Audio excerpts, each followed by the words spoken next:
Hey kids, and welcome to Designed by Wingnut Social. I'm your host, Darla Jethro Powell, and today we have Jessica Lackey of Jessica Lackey Consulting, and she's going to be talking to us about fractional COO services. Now, fractional COO services is fractional chief operating officer. You have to really think that through. Services, what the hell that means, what it's all about, why it can be important for your interior design business. Even if you're not in a position to hire a fractional COO, which is what she is, when to recognize when you might need that kind of thing or how to operate as one yourself and get through some of the icky learning and the icky stuff that we have to do every day as business owners and delegation, and some terrific insight from Jessica Lackey there. But first, before we get into my conversation with her, Wingnut Academy Instagram for interior designers is live. It is at our current launch pricing right now. You're going to want to hit that up at wingnutsocial.com. Check that out. Wingnut Academy Instagram for interior designers is our launching course, and it has everything in there on how to market your business on Instagram the exact same way that we do it here for our clients for the most part. And it is an invaluable course. For you sign one client from that course and you have made 10x, 20x your return on investment. And we do that here for our clients all the time. wingnutsocial.com. All right, let me tell you a little bit about today's guest, Jessica Lackey. Jessica Lackey is a strategy advisor and fractional COO. We're going to find out what that is for soul-centered entrepreneurs and small businesses. She combines her deep experience in strategy consulting, Fortune 500 operations leadership, and a coaching practice to radically transform you and your business for sustainable success. Jessica offers group programs, one-to-one business, and operations consulting, and fractional COO services. What the hell is that? We're going to find out. Wingnuts, help me in welcoming Jessica Lackey to the show. Hey there, Jessica Lackey. Welcome to the show. How the hell are you? I'm great. It's so wonderful to be here. It's wonderful to have you here. And thank you so much for your flexibility. We were supposed to do this yesterday, but I had a little bit of a headache. So I appreciate that. Of course. No one wants to do a podcast with a headache. I know. It's literally the worst. I have done them. And the bloopers are tremendous. And by the way, if you guys don't know, at the end of every episode, or most every episode, we do have bloopers. And they're even funnier if you watch them on the YouTube channel, Designed by Wingnut Social. So it's a sight to behold. What can I tell you? So Jessica, I was telling the audience a little bit about your background in the intro for your official bio for the show. But I have a couple questions for you before we get going into our conversation. First of all, fractional COO. What the hell is that? Explain that so we can have something to jump off on. So most visionary and creative entrepreneurs, including your design audience, are gifted at their craft and maybe not so gifted at running the operations of their business, nor do they have the cash flow to support hiring a full-time director of operations or a chief operations officer. And so sometimes have trouble bridging the gap between their vision and maybe their team members, executive assistants, or social media teams. Mm-hmm. A fractional COO, chief operations officer, straddles that balance between the vision of a business, holding that with the visionary, to being able to translate that into ideas and projects and tactics and processes for the teams to follow in a part-time capacity. So you're getting senior level leadership at a fraction of the cost. Okay, that's a relief. So we're not talking about little tiny people. No, you're not. We're not Gulliver's Island here. Lilliputians as your COO. Okay, terrific. So basically you're hiring a third party person to act as a chief operations officer for your business for any given amount of hours. Right, because you can't afford that as a full-time position. What are the benefits of doing it that way besides the obvious, besides the financial investment, right? It has to be less than paying someone 40 hours a week to do that. What advantages are there besides the financial before we get into our topics here? Yeah, the skill set is often so different. So my background, I'm trained as a consultant, and I went to a business school, and I spent 15 years in corporate America. So the things that most creative entrepreneurs are not good at, including financial management and cash flow management, time management, people and HR teams, project management, these are not skills that I learned in entrepreneurship. These are skills that I brought into my experience from 15 years of corporate America. So you're getting that strategic mindset. Right. And also having someone to be your thought partner. Every founder I work with is so tired of being the only one carrying the burden of the vision in their business and want someone to talk to. And, a fractional COO spans that coach and consultant and that sounding board and witnessing partner that you don't necessarily get with someone who's full-time on your team because they're an employee and it's a different relationship. Oh, that's a really good point. So you're very impartial in that where you're just going to say, here it is. I'm not an employee of yours. There's the facts, just the facts. And this is what you need to do. And this is what we need to do together. And I'm really not worried about it because you're not going to fire me tomorrow because I'm not an employee. Yeah. There's a power dynamic that shifts when it's a partner versus a employee relationship, especially with fractional when you have a book of business multiple clients that you support. Also, having someone who's fractional means that they see different challenges and aspects and tools and tricks from other organizations, so they can bring the best of what they're seeing from their clients to your business. I love that a lot. And it's not just I come from a design background. I also come from a cop background. I was a cop for 18 years, but then a designer. And you're right. As creatives, we do tend to not be the best with logistics and money management and that kind of thing. So that is a huge need because, this is a blanket statement. It's not true for everybody, but interior designers, they go into the business because they love the design and they love being creative. But the business side, even if they're trained, if they go to school for interior design, they're not really teaching that side of things. So that's a terrific resource. Thank you for talking us through that. So Jessica, you kind of have a system, a thought process we were talking about in the green room and your guest intake for the show that you have 3 levels of challenge for your clients, potential clients in this area. Talk us through that. What are they? Yeah. So we look at growth as a business. Business is the self-development course you never asked for. And so we start out with our craft usually is what I call the comfort circle. So it's like an inner circle. This is the things you're good at, the things you're comfortable with, the things you can do with your eyes closed. We move out to the next rung, which is called learning land. Learning land is the tasks in your business that push you, where you learn, but you're still able to operate even though it's challenging. Yeah. The third level, the most outer level of challenge in your business is called Terror Town. Because Terror Town. This is the level of challenge in your business that goes outside of what's called the window of tolerance, where it's so challenging that we fight, freeze, or fawn.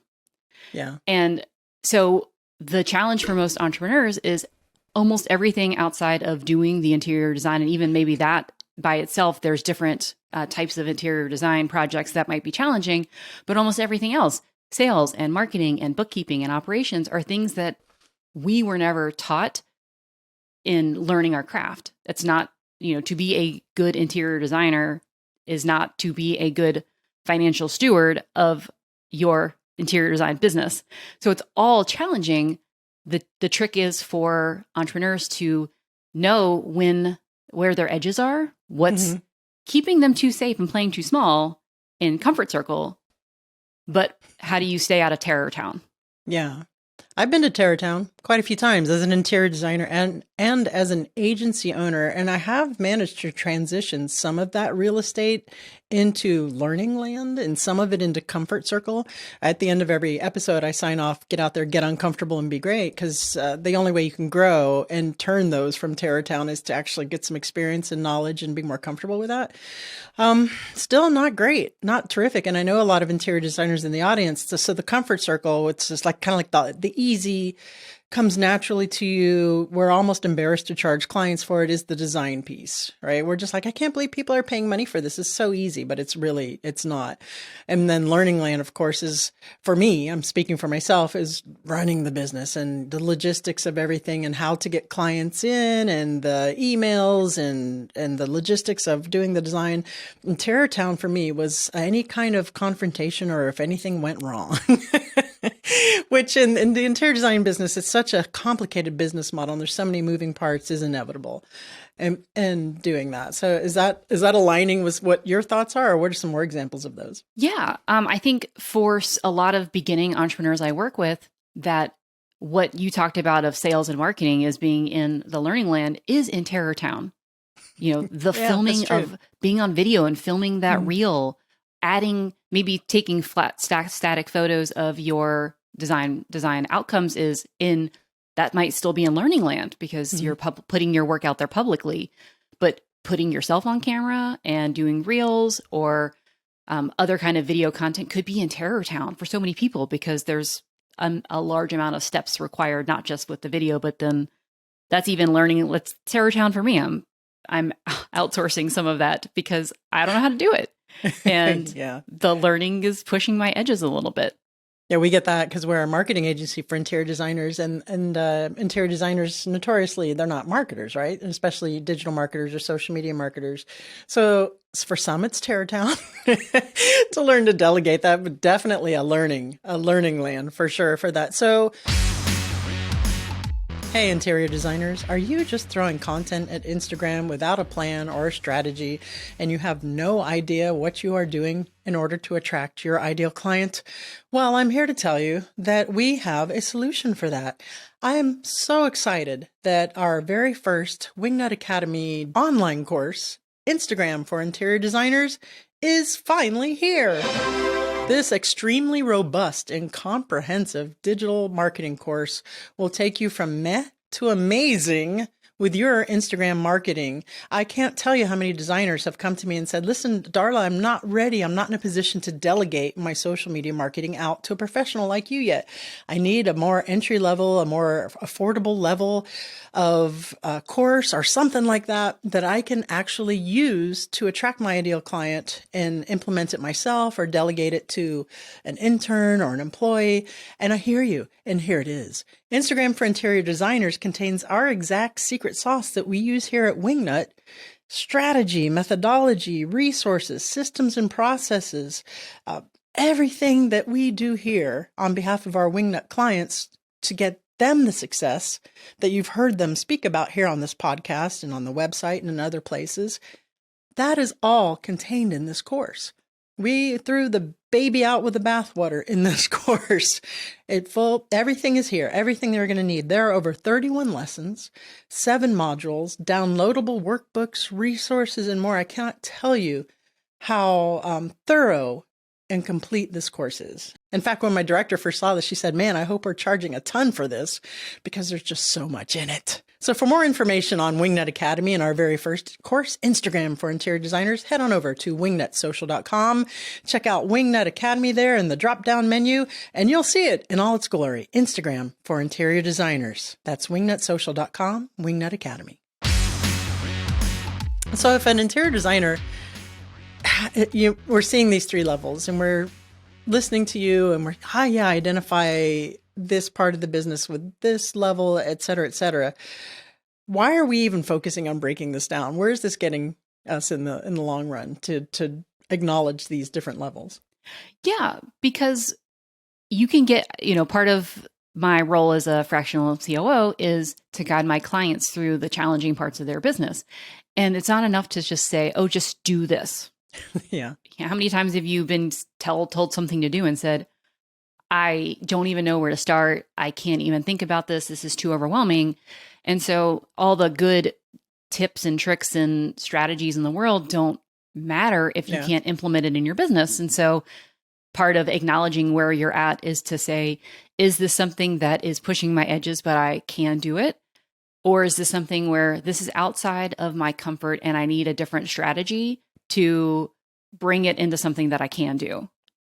At what point is it cheating if it's in Terror Town or if it's outside of your comfort zone to delegate it, and not face it and not try to grow in that arena? Does that make sense?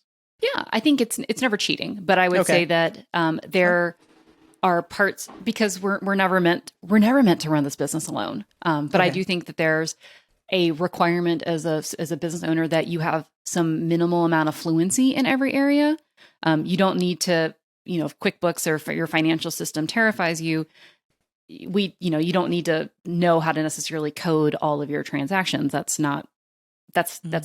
outside of scope, really. But if you don't understand how your financials work, this is where we want to call in support. Hiring a financial pro or a financial coach, or having someone that will sit down with you and explain your financials and what metrics to look at and things like that. We can call in support to make things that are terrifying easier, but we have to be willing to acknowledge the vulnerability that comes when asking for help.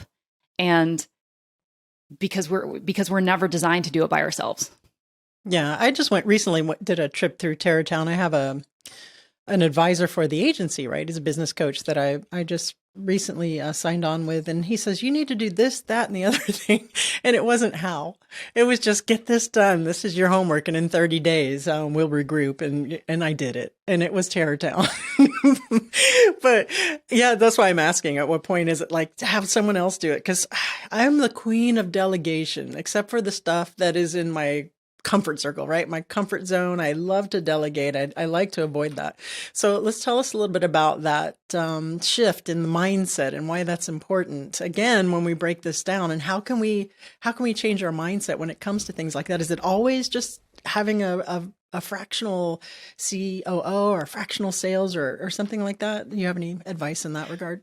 Not necessarily. I mean, it's delegating is a way you win back time. So and why do the things that you don't love to do when you could use your time spending to do things that generate more revenue? That's music for your to business. My ears right there. Yeah. So this isn't to say keep doing everything yourself, because things are difficult for you. Delegate out the things that you're less skilled at, right? That are outside of your scope. Please do that.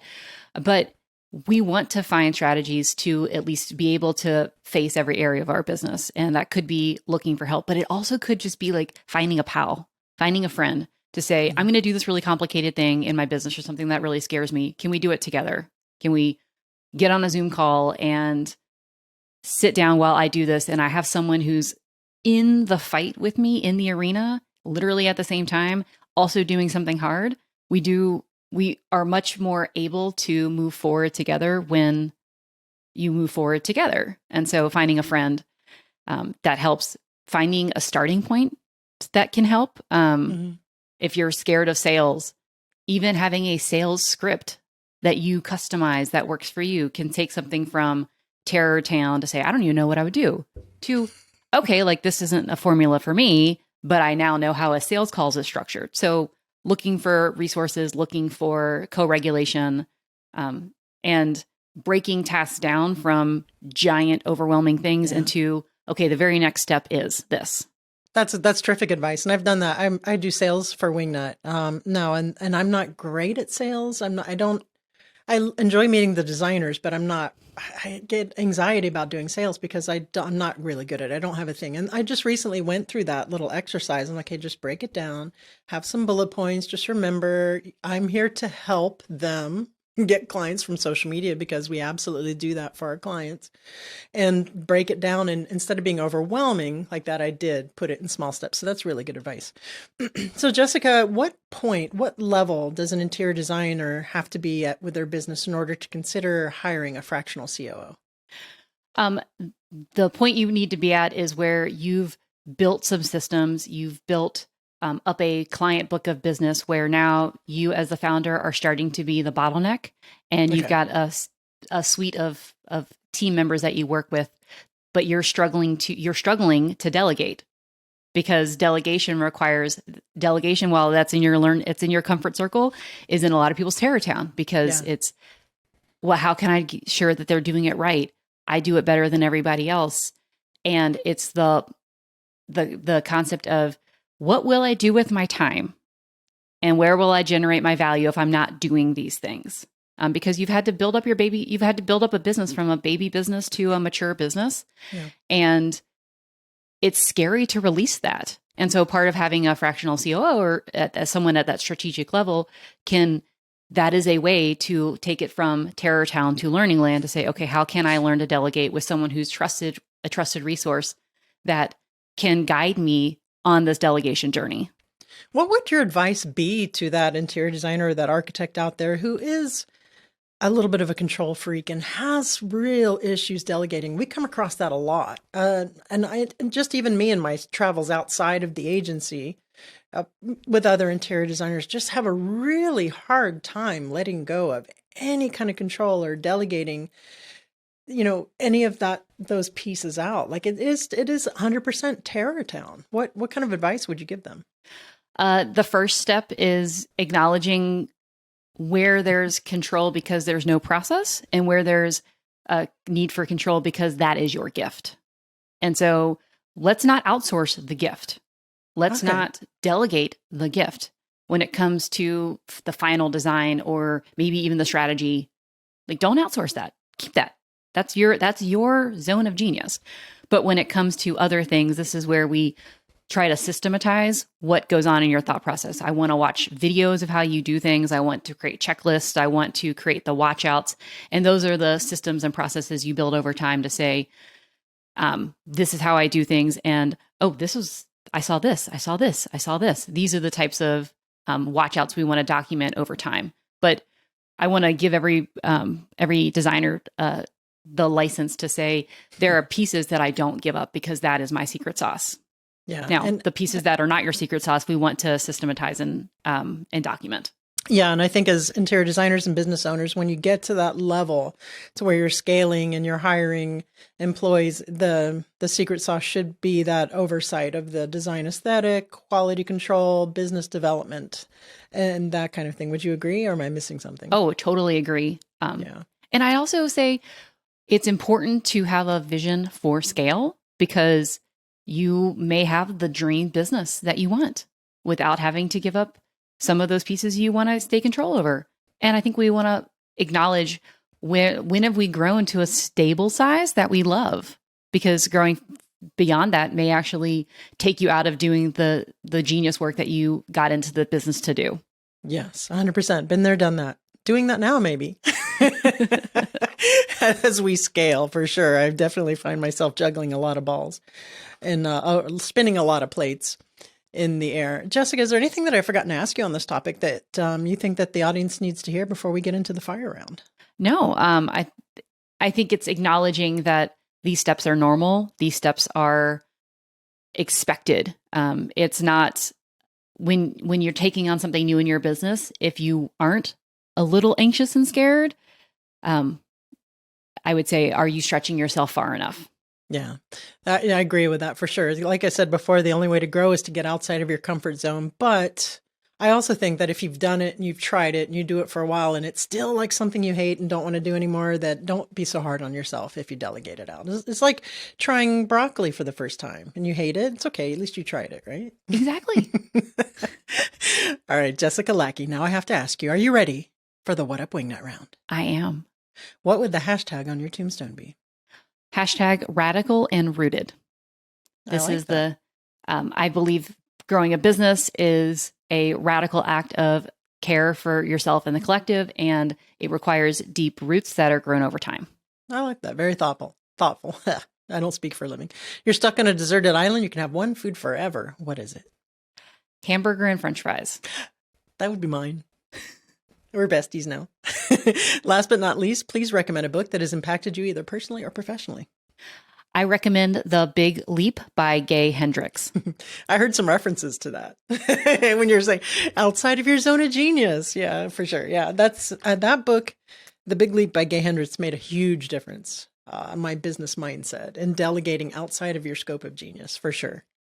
So guys have to pick that up. Jessica, please tell the audience where they can go out to find out more about you and Jessica Lackey Consulting, and we'll call it a day. Yeah, they can find out more about me on my website, jessicalackey.com, and at Instagram, jessicalackey_consulting. All right. Thank you.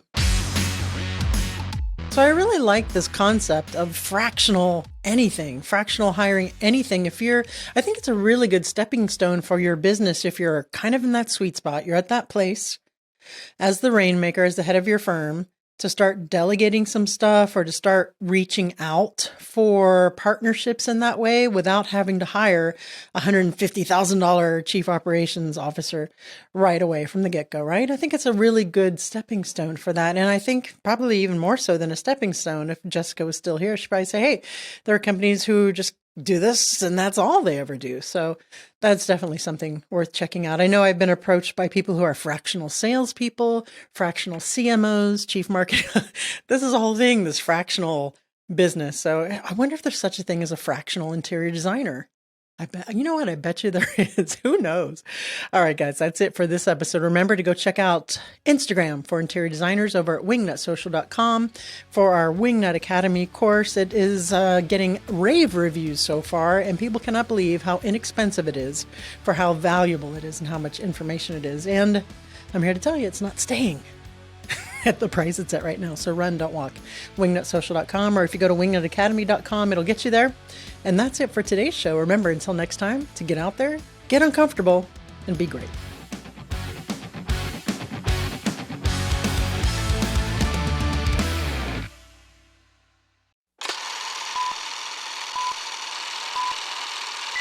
Hey kids, and welcome to my microphone not being up high enough. Hold on 1 second. Hey kids, and welcome to welcome to Phlegm. Welcome to Phlegm 101. All right, let me tell you a little bit about today's guest, Jessica Lackey. Jessica Lackey is a woman.